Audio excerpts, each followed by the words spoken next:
Earthlings, welcome to another episode, video, whatever the hell you listen, watch, or hear for us. It's And distinctly this not a is, video. well, yes, it's distinctly not a video, but hey, videos are cool. We'll just pretend it's a Like video, all right? we could slap a JPEG onto it, I guess we but could do that. then it wouldn't be a Maybe video. we'll Then do it would that. be it would be a video, but it wouldn't. Uh, It's so a video, anyways, but it my just name's wouldn't Nick. move. It's a video of a still image, and my name's Brett. And Uh, uh, what are we doing today, Nick? well, you see, we're doing our second parter, or our follow-up video, if you will, of the one episode that just recently came out about the wonderful, wonderful, wonderful Ringworld episode, and we talked about Ringworlds and all this other cool stuff, but we didn't talk about the man, the myth, the legend. Do you know who I'm talking about, Bert? Nicolas Cage.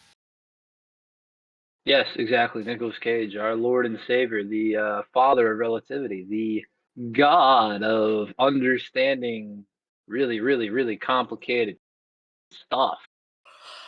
Nicolas Cage. That's exactly what it It's was. true. Thank you, Bert. I'm a big fan of his Ghost Rider movies. I'm not gonna lie. I Did like they them. make a second one? They did. That was awful, but you know what? I'm a Nick Cage kind of guy, so it was And the like, all first one right. wasn't great. Did you ever see that movie with like Nicolas Cage as himself and like he's just hanging out with Pedro Pascal doing goofy stuff? No, but I saw the episode where they're like tripping No? balls and like, no. I saw the commercial where they're tripping balls, and then it's what are they doing? They're they're like trying to jump a wall, and it's like Pedro Pascal just walks around while Nicolas Cage is fumbling. So it was like, What was okay, that this is movie? very funny. It looked kind of fun, but I didn't see it. Like, I'm not gonna pay money to watch a Nicolas Cage movie in theaters, you know? It was very fun. Did you That see the that one is where like he boned this lady who was like the never mind. It involves ghosts and reincarnation or something. It was Ghostbusters. really dumb. No, he was a trucker and he fell in love with Oh, this lady, but then her daughter had like a near death experience and then Nick Cage's dead wife's ghost started living in the body of Nick Cage's girlfriend's daughter. oh, hmm. And then the house set on fire because what else could you do in that situation? I think I would because that sounds like It's like something I great. I love you, babe, but your daughter is my wife. What can I say? Yeah, The point is that I most don't Nick know. Cage movies now are bad. Maybe they were never good. I mean, Raising Well, Arizona was fun. That was like I don't think it's all that. ages ago. That was fun. They kidnap a baby. They kidnap a baby. How Yeah, charming. I'm not. yeah. Well, to like raise as their own, Oh, well, you know what, Bert? and then I think John Goodman kidnaps it from them. I kidnap your kidnapped baby. Yeah, these It's like hot plot lines potato aren't with baby. great. Yeah, they're not too great, my guy. The I would say that Nick Cage His movies. career really went downhill after he discovered relativity. Yes, yes, yes, he did, and I think that Nick Cage is He also goes by this really cool, other name. And do you know what that name is? Do you, Bert? Do you? No, Nick, I don't. What is that? I don't know. I forgot. I was hoping you would know. No, it's Albert So, Einstein, my anyways, the friend. famous story is that Nicolas Cage was living in Switzerland in like 1905, like working at the patent office when he first published a paper on on special relativity. And then what? He just made a deal with the devil and lost his soul. Started, driving his motorcycle across the, Eurasia, and started swapping babies with the local government, I guess. Nope, that was Faust. Oh, that was fast. My God. What's the point of making a deal with a literal devil if you can't, like, publish any good physics papers? Well, have you seen Oppenheimer yet? No, I haven't. Okay. So it has Albert Einstein in that, which I Oh, mean, yeah? yeah, it's well. It's just kind of weird because when I think of Albert Einstein, I don't envision him. I envision like a different guy with like crazy hair and such. And this guy did not look like an Albert Einstein, like the actor that is. Well, yeah, I mean, he's an actor. Okay, but I just you find somebody. It'd be nice if it like looked like they did it in they had like that special on No, so you I could guess it was the do History Channel. spooky Disney uh, CGI necromancy like they did with what's his face for Star Mark Hamill. Wars. No, that wasn't even Mark Hamill. It was Peter Cushing from like the original Star Wars that they brought back from the dead with weird CGI necromancy, Jeez, I don't know and that. he looked like he'd been necromancied too. Huh.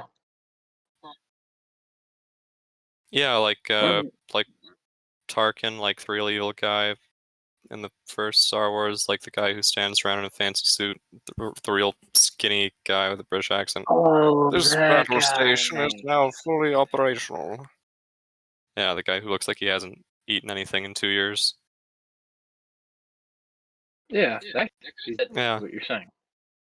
yeah, Hmm. but they CGI'd him, so like there's video of Einstein out there, right? I Like think so. I don't know why you couldn't CGI him. That'd be cool. I mean, in the movie, it's like you see what his formulas do, and he's like the if Oppenheimer's the father of the nuclear bomb, Einstein is easily the grandfather. I would say that would be a fair statement. No. Uh,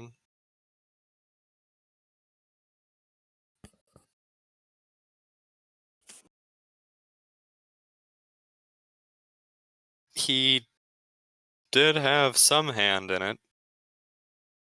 Uh, he did predict the weaponization of something like that, but that's not really fair. I mean, H.G. Wells, like decades before, figured that there would be nuclear weapons in his in the future, but his kind of worked differently. His were weird. Mm. Uh, by then they had like radium and Marie Curie and stuff like that. Like they knew this stuff had shitloads of energy lying around that could be like unleashed. You know that they could turn matter directly into energy and all. But Oppenheimer and them figured out how to do it really, really fast, make a big boom. Uh, H.G. Wells figured it was more like a weaponized nuclear reactor. Like, imagine you throw a grenade and it explodes, but it doesn't stop. It just explodes for years. For years. What the fuck kind of Yeah. explosion is this? Well, imagine instead of a nuclear bomb, you have one very small bomb, but like the same amount of energy released over a longer time, just less at a time. Oh, did you ever hear about You know, that? like a nuclear reactor. Like it's turning its mass and energy. It's releasing this stuff, but it's doing it much more slowly than a nuclear bomb. Yeah. Is it kind of? Have you ever heard of the story or the phenomenon where I guess it was the Soviets hit a this this I guess it was a pocket of gas, methane, and they lit it on fire, and it's just been burning ever since. Yep. Forget Yeah, like some kind of hell pit, Kazakhstan or something. essentially. I Nice. could not I think tell they you where have the stuff like that in Pennsylvania, don't they? Isn't there like a underground garbage fire still going on there? Or is it like a there coal might mine be. or something? Yeah, I think Uh, Probably closer coal to a coal mines mine. can do that too. Yeah. Who fucking knows? The world's a crazy place, my guy. And all you want to do is like not have nuclear bombs going everywhere. The I will say when I think of Albert Einstein, I think of his famous equation E equals mc hammered. It's a That's wonderful, true. wonderful equation. You get hammered, and then you multiply your mass, and then you just have you have E, whatever the fuck that means. It's Yep. a great formula. No, but it's really E equals mc squared. And Bert, would you like to tell them what that nice little equation stands for and what it tells us? It It's not means that it means get to get hammered. fucked. Oh, yes, we must get hammered. I love a good hammer. Hammers are good for the soul, good for the nice veins. I think. I don't really know. The point is tell them what E equals mc squared. What is it, Bert? Well, I mean, the broad strokes is, I mean, it's supposed to mean that energy is mass by the speed of light squared. Uh, And how, which, how fast is light? a bit. I'll fuck with that. Yeah, I mean, like we said, talking about nuclear bombs and all that, uh, that's what you're doing. You're turning matter into energy. And that's kind of the idea of it. Yeah, Um, it's the wasn't it was it you? Yeah, it was probably you that I was talking to about this. Didn't Einstein's theory predict time dilation and black holes and all that stuff? You know anything about that? uh, yeah, I mean the mass energy equivalence thing is a little bit weird. I don't really know enough about chemistry to say that like no matter is destroyed like when you break these chemical bonds and stuff to get energy normally. I mean, in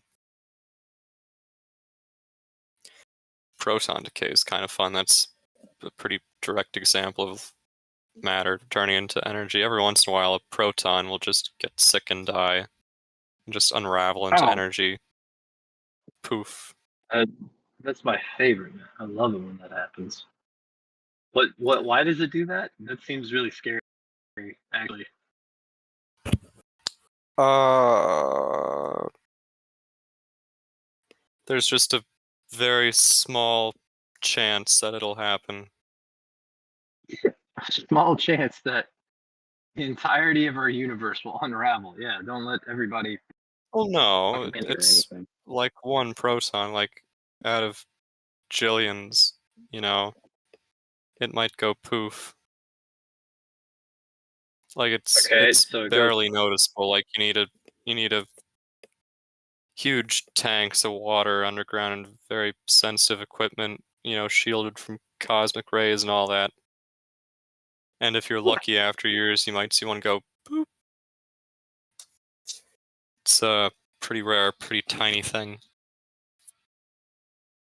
Why does proton Okay. decay happen? I don't Well, know. when a mommy proton and a daddy proton love each other very much, they like to have adultery happen, and then mommy is now mad at daddy, and mama slowly but surely starts to suck all the electrons out of daddy, and daddy no longer lives. When that happens, they decay. A very nice normal rate of decaytion.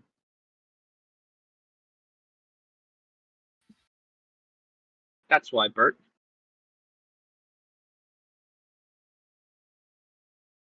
Did that answer your question at all?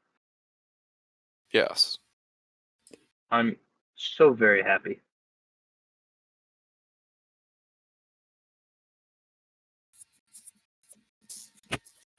Yeah, but the mass energy equivalence is a little bit weird. It like when you normally think about like nuclear stuff, it's almost more like a like chemistry, like you're making and breaking these bonds, putting them together and breaking them apart. Except it's more, well, it's atomic. It's not molecular. Like you're shattering and splicing together neutrons and stuff. You wouldn't think that there's too much mass being destroyed, but it seems to happen. I can believe it. Did anybody ever tell? What gets dicey about it is that you get into like the speed of light as the universal speed limit. Yeah, how true is that? You Because like, I mean, you really can't go faster than the speed of light. That's always kind of like ticked me off. It's like, can I though? Yeah, it puts a damper on all that Star Wars type stuff. Yeah. Um. Like, I had so Yeah, many it's plans. pretty well hard coded into the universe. It is frustrating. Uh, Can, but really can we weird get a new stuff universe? starts to happen. Like among um, weird things happen when you try and approach the speed of light. Like time will slow down for you. That's the big fun one to talk about. But also, like your mass will start to increase. Like you'll just Okay. get heavier and heavier and heavier, and time will slow down for you. And you know, you get into the rocket equation, right? Like the heavier you are, the more shit you need to accelerate. Well, uh, by the time you get like 0.99999 whatever speed of light, like to push you over the edge to 1.0, you would need like all of the energy in the universe literally to do it. I mean, I've been going to garage sale trying to get myself a new universe. You know how it'd be. Like, it was just it's just about that time, you know. I think we just need a new one. At least that's what people tell me. I that's a bit dicier. It seems to be a lot easier to take matter and smack it with a hammer and get energy out of it than it is to Make it go splat. dump enough energy into something that it gets heavier. Uh, well, I mean, what's that famous But what's that? the whole what? I was gonna say, what's it's that famous example that he uses with twins, right? You have one in a rocket ship, blah blah blah. I forget how it goes though. Do you remember? Yep. The idea is that the faster you move, the more time slows down for you. It's pretty weird.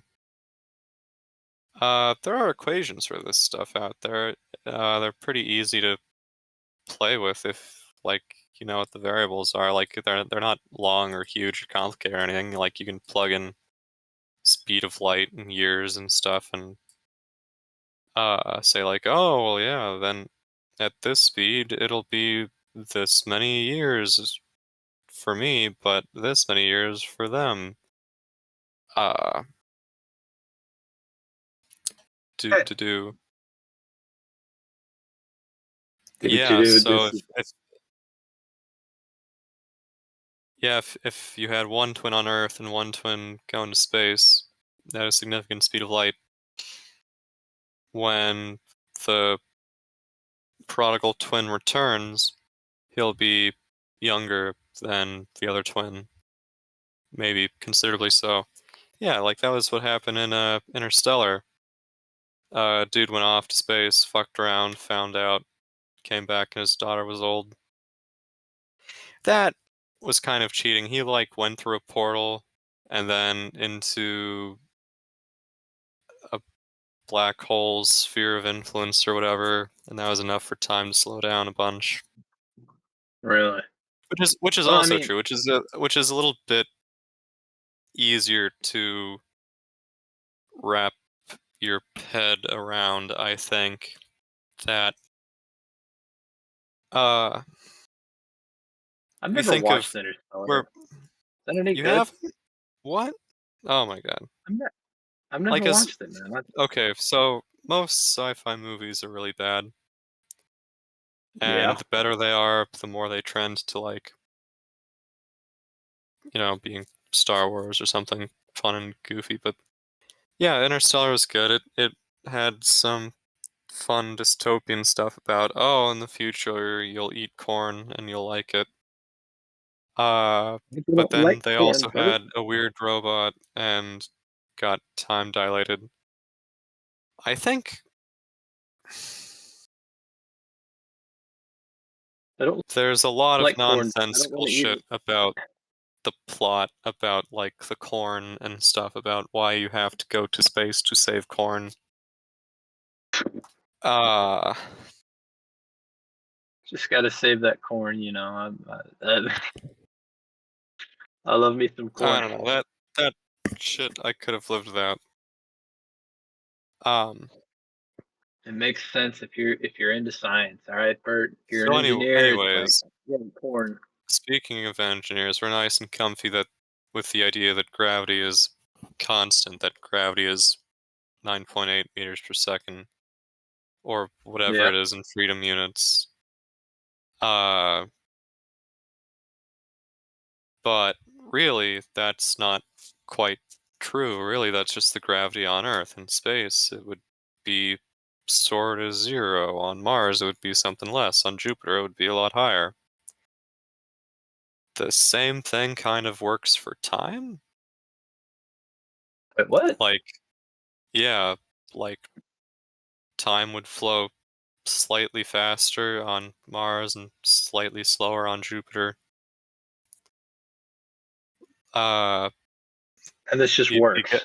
into space and time being kind of same thing, kind of being exchangeable.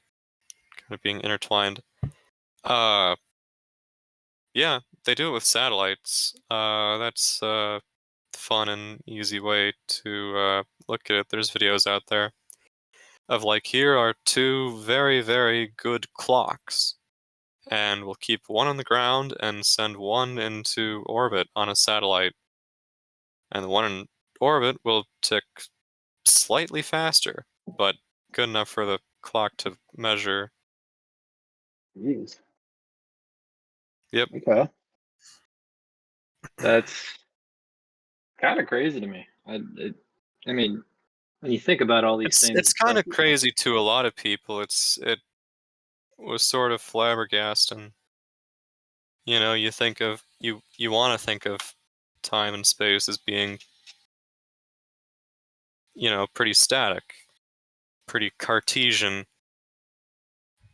The idea that they're flimsy and warpable and stuff is pretty weird. like warpable. Were you the one that told me that because if you go near the pyramids of Giza, right, the time is different.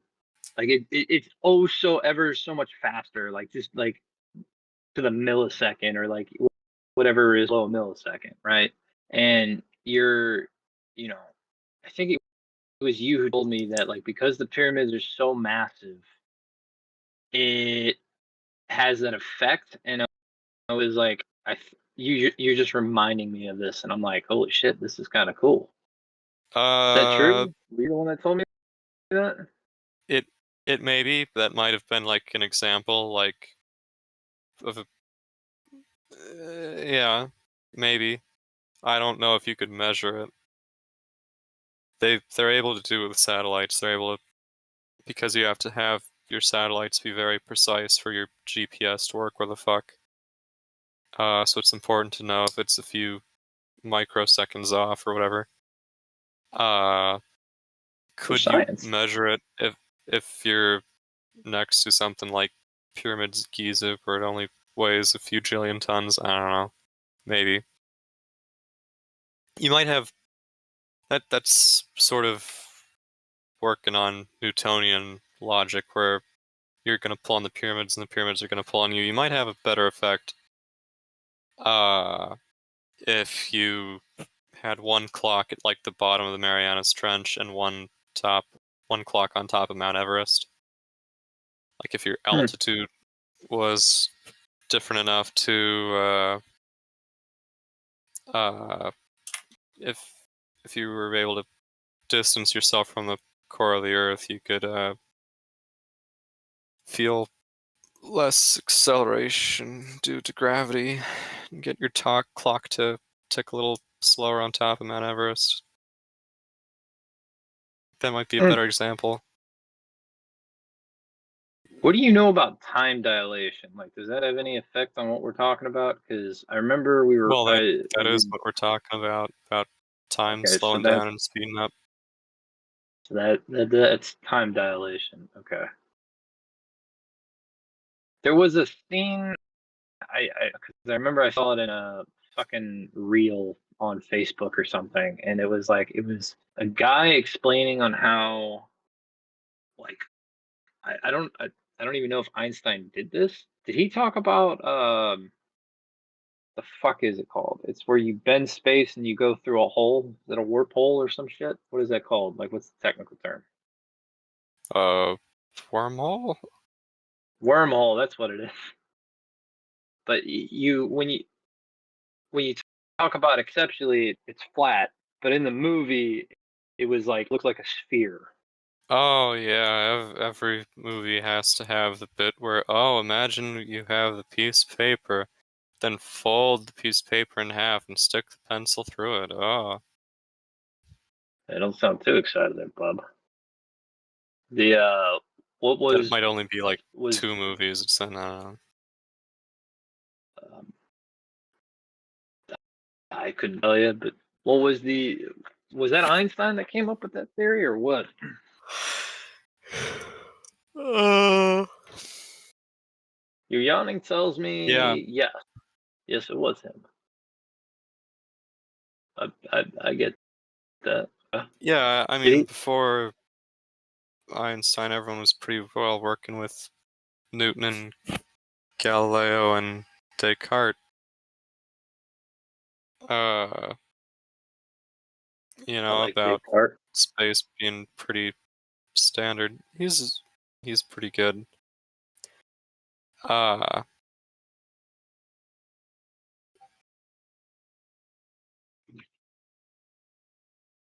So what was the question? then the Yeah, being able to fold and bend space is and time is kind of Einstein's bag. yeah, I think in Thor they called the portal of Einstein-Rosen bridge. Yeah, I'm pretty sure they slapped his name on the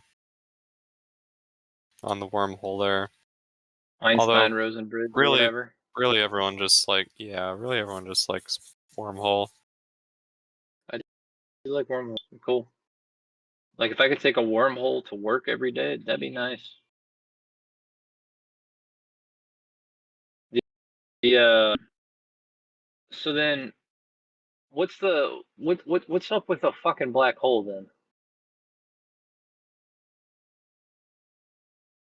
Is there any like value in talking about that? Oh, Because I mean uh, so so the way Einstein proved that he was right to everyone, the way he got his name in the papers and stuff, and like experimentally proved all of his wacky ideas, was astronomically. There was I forget what exactly happened astronomically. If it was like transfer of Mercury or uh, the sun eclipsing some other star or something. But the idea was that the stars should look a certain way, right? It should be pretty static. But if something big and heavy, like a planet or a star, moved towards the light coming from a star, then Einstein says that that gravity is going to attract the well, light is weird, but light's weird. it doesn't have any mass. It shouldn't be affected by gravity. But Einstein says, "Hey, look, and you'll see that it is. That when you look at it at this one specific case of something transferring something else, that the light is going to warp because of the presence of a gravity well in front of it. And it's not because of something Newtonian. It's not because the light has mass that's being affected by the gravity. It's that the gravity is bending the space that the light is moving through. Okay. Okay. Bending the light Uh, that it's going through. I mean, that makes. I might have to sit on that because that kind of just fucked with me a little. Explain it again.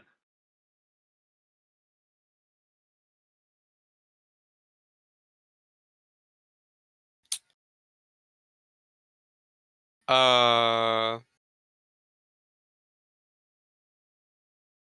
Or maybe just better yet, we advise our listeners to just go to Wikipedia and fucking. Imagine you have an iPad but it's a bendy iPad. It's like made out of rubber. Okay. It's like you can just wiggle it around like a piece of paper. Okay. Uh, Now you can make the dot move not by dragging it on the screen, but by folding and wiggling the screen. Does that make any sense? I think I'm Like following if now. if if you if you It's draw a silly, dot on a piece of paper, you can't drag the dot along, move it with your but you finger, can but move the piece of paper. you can wiggle the piece of paper. Right.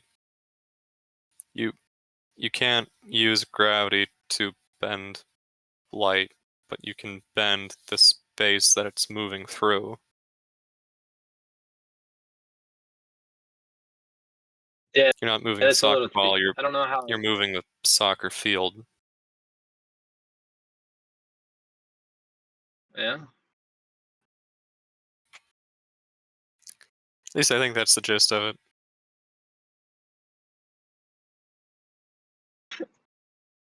Now, normally, light That's really. isn't bent too much by Earth's gravity or the sun's gravity or something. There was the light from some star that was bent by something or another that got Einstein's stuff proved and big and famous, but you now imagine if you had a really, really, really, really big mass and it kept bending the light. Well, let's Yeah. go back to thinking about Newton's cannon, right? Where if the cannon is powerful enough, it'll shoot all the way around the Earth and hit itself in the back of the head. Imagine if the light isn't just bent, it's more bent, it's more bent, it gets heavier and heavier, it's more bent, it's more, and it's bent in a fucking circle. And then it's getting in a tighter and tighter circle. If you had something that was so massive, that had so much mass, that it bent all the space around itself so that light and nothing could get out. That's a black hole. That's why it's black, Answer me this. because no light gets out of it. It just gets sucked in and never leaves. Yeah. How does a guy in the fucking early 20th century with, no computers, no AI, no like, four, I mean, he had forefathers, right? He had like Isaac Newton and shit. And he was building off of him, but it's like, how does a mind think like that? Like, oh yes, I'm in the vacuum of space, and I just imagine a black hole. It's like, what the hell? And then like, how do you even He's start to not do the the math on that? he's not the poster child of genius for no reason. Uh, I think the old stories he would tell were like, "Oh, well, if you're sitting in a train at the station, and then the train starts to move, and in that moment, you're not sure whether the train's moving or the station's moving."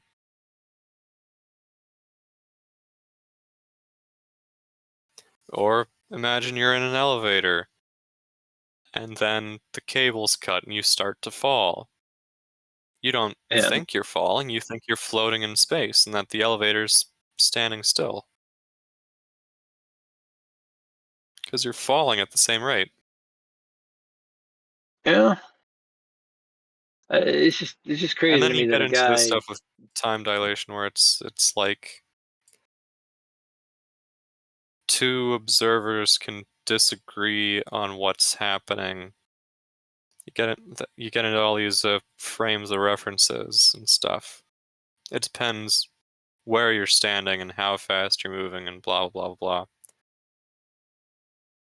Yeah, how did you do it? Wouldn't you like to know, Weather Boy? I would like to know, which is the crazy part. But I guess they just maybe they were on drugs and they just had out of this world thoughts.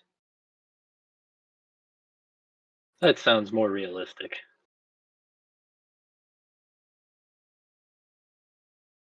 Regardless, I mean, this is a topic that's just kind of hard to wrap my head around because I'm over here like you gotta spend this guy spend his entire life trying to prove these theories and do this stuff. It's like, what the hell?